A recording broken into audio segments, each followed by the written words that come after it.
Hello. Buenos dias. Good. Hola, buenos dias. Hola.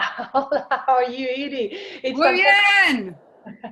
It's fantastic to have you here. Edie, let us welcome the people that are joining us as part of this daily webinar that we have under the framework of the Hispanic Response and Recovery Plan that we put together to create an opportunity for our Hispanic leaders to be illuminated, to be educated, to be inspired, so that we can reskill and retrain during this time of the pandemic.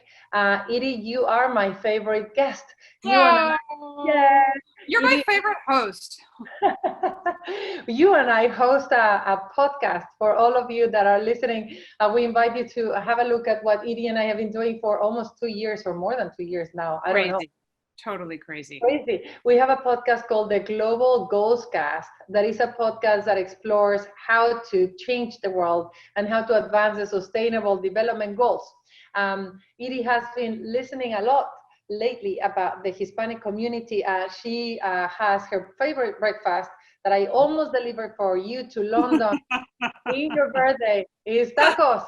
But I I did. love breakfast tacos. In fact, I could eat a taco almost any time of any day. Well, there you go.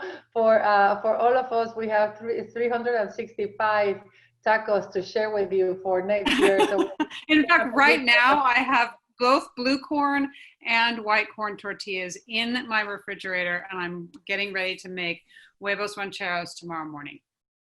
there you go. That's a good way to start the weekend for your birthday. That's pretty good. Edie, You go. I am really grateful for you to come and be able to talk to our audience about public speaking. Let me tell you why it is important and what we're doing. What we're doing is making sure that during this time of pandemic, our leaders have the best information so that they can take better decisions, have the best techniques so that we can be better equipped. And one of the things that we know we don't have is self-advocacy. We don't bark, we don't bite, we work hard. We're that community that, like is calladito te ves más bonito. So we're not necessarily trained or culturally equipped to be loud and to be doing self-advocacy. In corporations, we have learned that you need more than 3 Hispanics in a room within a corporation so that they can feel comfortable to speak. And Edie, if I can share just the last thing before asking you as an expert in public speaking to share some wisdom with the community is, I admired, for example, once I went to Jesse Jackson's center, the Rainbow Push Coalition operation, and they had every Saturday, like a mass or a celebration, a religious celebration that is offered by Jesse Jackson, Reverend Jesse Jackson. And before that, they trained children starting 5 years old on how to do debating and how to do public defending, because they have it in themselves that they know how important it is to be able to advocate for themselves. To be angry is okay, to be enraged is okay, and that you need to be able to be eloquent when you're doing your public speaking. That's not what we have. I love it. That's fantastic. It is fantastic. I think that we should start something like that. But Edie, you're an author of a book on public speaking. Yes, You do I have your my living book. on, there you go. You do your living on a lot of public. You go to you're not only a podcast, like that's your favorite, I'm sure, but you go around the world on main stages, being a speaker and being a moderator. I would love you to share, as a public speaking expert, some of the techniques that Hispanic leaders can take about public speaking overall, and then we can go into questions a little bit. Edie Lush. Sure. Well, so lovely to be with you. And of course, you are a great advocate for being the Hispanic who speaks in public, because you do it incredibly, incredibly well. So keep doing what you're doing, Claudia. I would say that the thing about speaking in public is that it's all about getting people to buy into you as a person, right? So I think there's a terrible and tired old phrase, which is that people buy people. And sometimes what happens when we're under the spotlight of the need to deliver, I think a lot of things can happen. We might go down a rabbit hole of detail. We might use 50 words when 5 words would do. or we might forget the message. And even during this time of coronavirus, when politicians are sitting at home, I've seen politicians just completely forget the message. So it happens to everybody. I think the things that I would say in terms of techniques that anyone can use, first of all, think about your experience. So if you're going to a job interview, if you're going to talk to your boss about getting a raise, if you are going to have a difficult conversation, think about the examples you want to bring to that conversation, because those are the things that really bring your story to life. So when I'm training people who are going for their job interviews, I say, look at your CV and then tell me one story from each one of those experiences that helps me understand why you're an emerging leader or why you're really good at communication. But tell me that really specific story. I think the other thing that really helps when you're speaking in public or when you're speaking in a webinar, whatever it is to use I, right? Because that gives me your personal insight. It tells me what your personal experience is, and it also tells me what your opinions are. And as we go through our careers, it's not so much what you know, but what you think about those facts that you know. So those are just a couple of things that I think might be helpful for people who are thinking about the kind of things that they want to start sharing. And you just, said so much about there. So the first of all things is, what do you want to say, right? So many of us elaborate and over elaborate or under elaborate. What you're saying is be succinct about what the core of the message is before you say it. And then you also said use the I, but not this I, the I as a person, right? It's really the I instead of the we, right? So I think what a lot of people do, especially if they work in a company, is they say we. So what we think or what we want to do, who is this we? I'm never saying take ownership of something that you haven't done, but think about who are the characters in your story. So if it's Claudia and I would love to talk to you about this, or is it really just, this is something that I think is really important. There's a couple of other sort of things that I think are really interesting to think about. So if you think about what happens when you get nervous, I think we all feel nerves at one point or the other. In fact, Laurence Olivier said before he went on stage one time, he said, you know what, if you're not nervous, you're dead. So everyone feels nerves, and it's a really useful thing to have a couple of techniques in your pocket for what happens when you feel nervous. So one thing I like to do, I don't know what you do before you go on stage, but before I go on stage, I make myself absolutely as big as possible. So all that does is there you go. It starts sending the testosterone, so your ability to take risks, up, and it sends the cortisol, your stress hormones, down. Now, if you're sitting, for example, in the audience and you have to come up on stage, that's a little bit weird because the people behind you might not like that. So what I want you to do is give your shoulders a really big rub back and down. And then you can just put your hands out a little bit, just stretch across your chest. And I just have to rearrange my jewelry there. But and you sit halfway up your chair and do some breathing, just do some deep breaths. This has the same effect. It opens up your chest, opens up your body. The other thing you can do is you can start counting down the kinds of things that you start feeling when you're nervous. So I know that before I go on stage, quite often I will start to feel the sort of redness rise right here. Yeah. Sometimes I'm going to admit this, I will get a little bit sweaty under the armpits. And sometimes I actually start to feel my eyebrows sweat a little bit like I'm eating the spiciest breakfast taco known to mankind. But what I do now is I count those things off. So I feel each one of those things.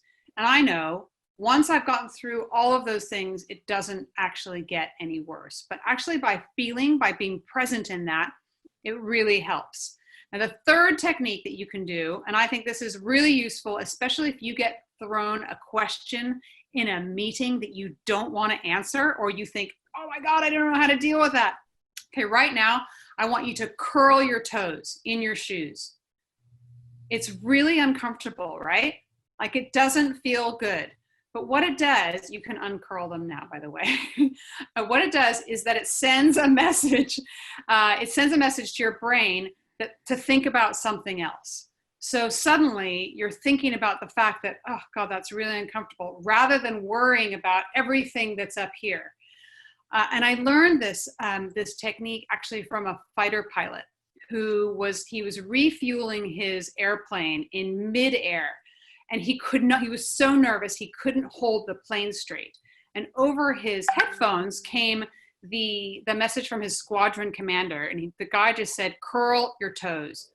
And it just made him focus somewhere else.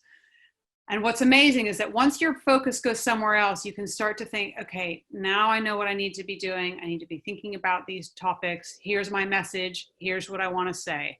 So those are my 3 techniques for how to do nerves, how to deal with nerves. And I think that's great. I do have pretty much this, now that you mentioned it's the first time I think about it, I every time have more or less the same sequence of feelings when I get nervous. I did it this week. I had to be in an Adweek seminar. So cool.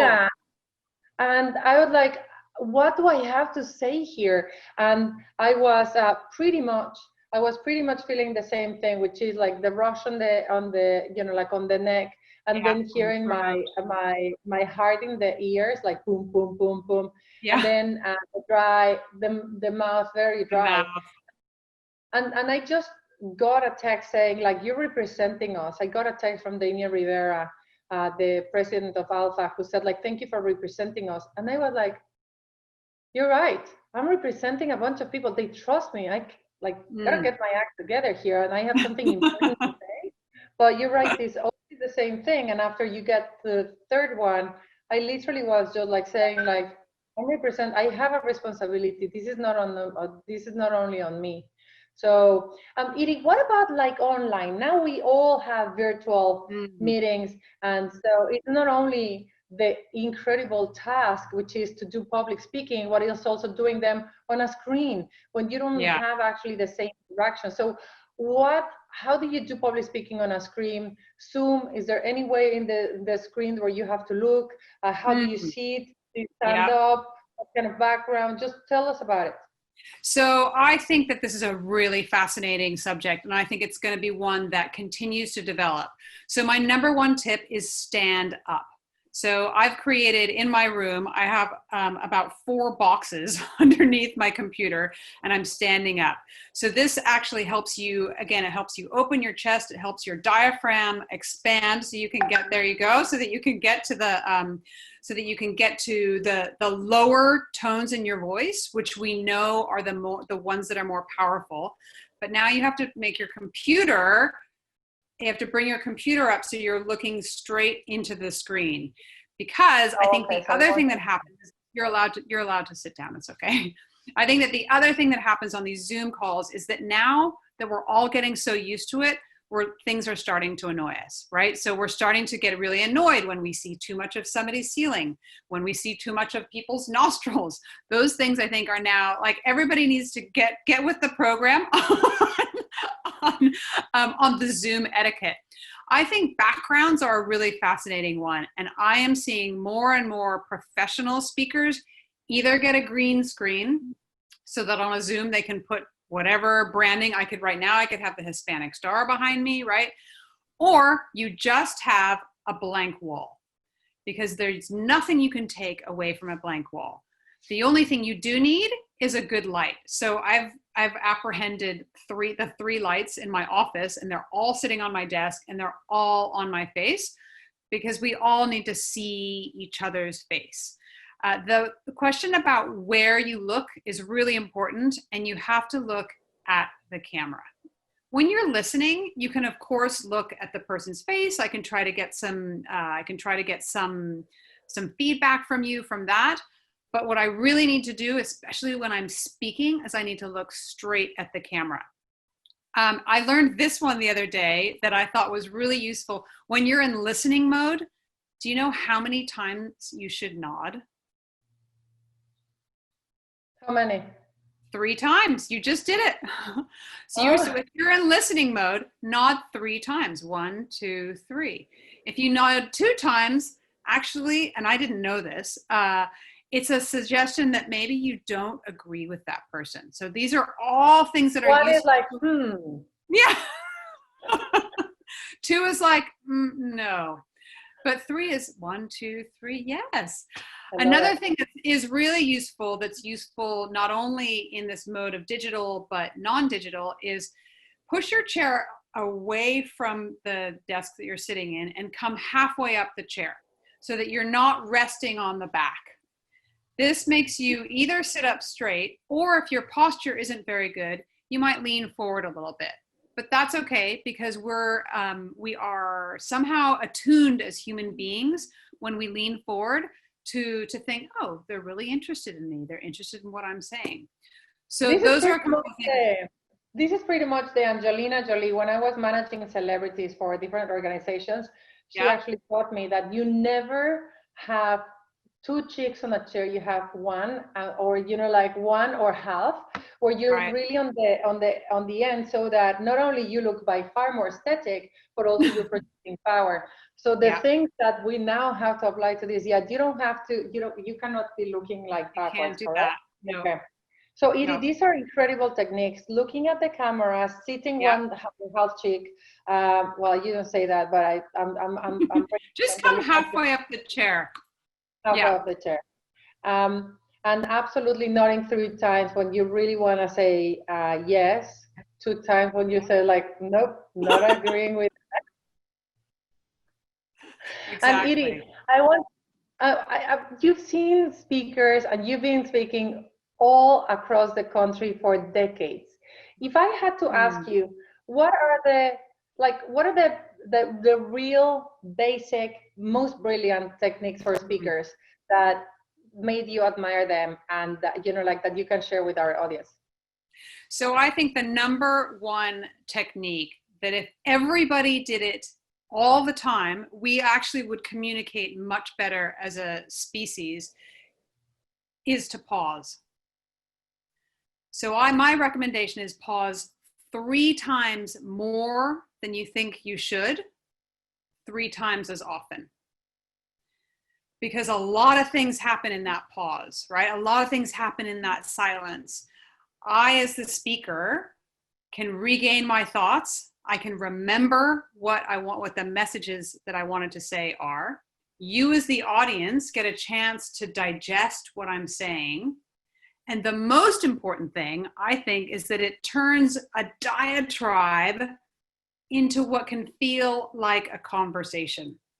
So I'm in basically transmission mode, but because you're nodding, possibly you're nodding because I told you had to, but because you're nodding, I know you're with me, right? And that's the kind of thing that you get when you're pausing. As long as I'm smiling and I'm looking at the camera and I can see that you're nodding, I think, okay, so she's with me. The other thing that a pause does, which I think is so useful, especially for women, especially for people who don't look 80 years old with gray hair, is that it gives us gravitas. It gives us presence. And I think that that's something that we can all have as human beings. We don't need to be 80 years old. We don't need to have gray hair. But to have gravitas is to have the ability to pause more. It's that idea of having the silence around your words. If I had a piece of paper with a whole lot of words on it, with no spaces, no full stops, you wouldn't be able to understand it. And I think that the spoken word is exactly the same thing. If you don't give the words time to breathe, they just don't get heard. That's really a great advice. And probably you have seen so many speakers, and so one top technique is to pause. Great. Is there any other top technique that you want to share with us, or? So my other top technique for people who are speaking, well, besides the one I think on the content side, is really think about your examples that you want to illustrate the message.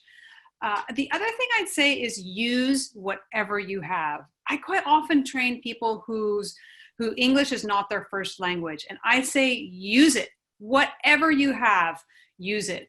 a really good technique when you want to slow yourself down is to emphasize, right? So you emphasize the words, and quite often when you emphasize words, you might emphasize in the way that your first language taught you, or you might say, you might get a different slight intonation coming out when you say those words. And that is fantastic because, as I mentioned at the beginning, it is all about getting people to buy into you as a person, as a speaker. Yeah, that is fantastic. Edie, I mentioned to you before, and thank you so very much. This is amazing. Pleasure. As I mentioned to you before, we are engaged in a month of action, trying to bring individuals and corporations to do something for Hispanics that have been affected by COVID. You probably know that we have more than 25 different Hispanic Star hubs all across the country. In Miami, Scarlett is writing us from, in Chicago, in Dallas, in Houston, in Los Angeles. And so what? All my favorite places, by the way, all my favorite places. And these hub leaders are taking incredible actions to serve their communities. South of Texas, distributing 10,000 despensas. Miami is going to be honoring the health workers, and they probably would benefit a lot from understanding how to present. They're working with local authorities and with the media. So a lot of the text you gave will be very, very useful for them. But you mentioned something about like you wanted to be part of the month of action as well. I do. I would love to be part of the month of action. And if there's a chance, if anybody's interested in coaching, I'd be delighted to offer a special price for the Hispanic community for your month of action. Really delighted if you want to do a team meeting, whatever.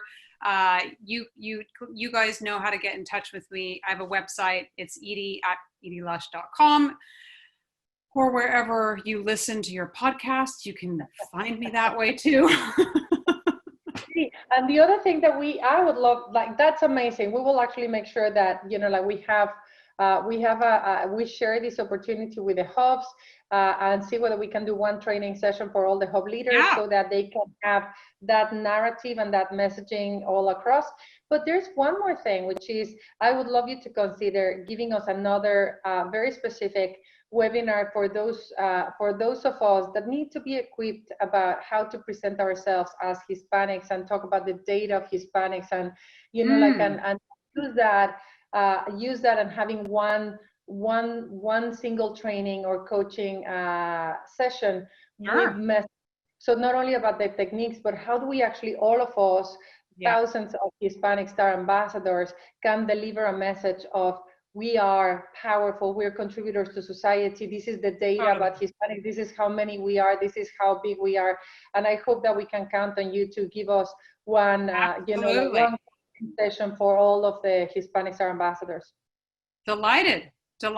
You always are so good with your data, Claudia, and I'm always really impressed with that. And I think what I love is when I hear data combined with an emotion. So I am amazed when I read that.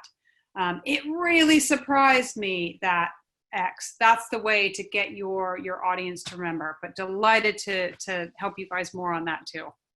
That's fantastic. Edie Lush, I want to thank you so very much thanks for having me. Today, for sharing your wisdom, for this special rate for people that want to actually do something with you, particularly during the Hispanic Star Month of Action. And we will organize with you a massive training for all of us on how do we actually present the Hispanic community being Hispanic ambassadors so that we can be seen, heard, and valued. I love it. Great. Pleasure. As long as I get breakfast tacos out of it, I'll do anything. You got it, girl. All right. Thank you so much. And okay. Listen to the podcast Edie and I have is Global GoalsCast. Global GoalsCast. All right. Bye, Edie. Ciao. Bye. Adios. Birthday again. Bye. Hasta luego. Bye.